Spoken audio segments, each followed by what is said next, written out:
ang init ngayon, no? Oo, sobrang init. Tignan mo ang pawis ko. Nakapulang ako niyan, ha? Bakit mainit ngayon?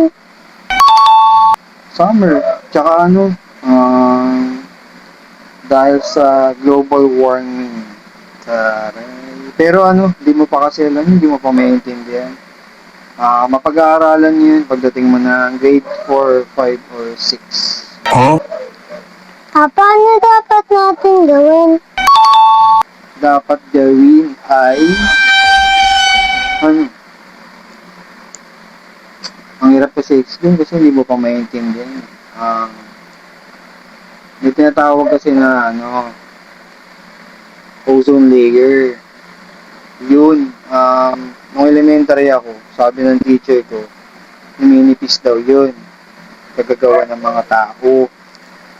Alam mo yung kapag may nagsusunog ng mga plastic bottles, mga ganun, nakaka-apekto yun sa ozone layer natin. Yung ozone layer ata, yun pinaka nagpo-protect sa atin sa init para hindi tayo sobrang mainitan. Yun, huwag kang makisali sa mga walang disiplina sa buhay. Tsaka pray, mag-pray ka lang, ganun. Papa tayong pera.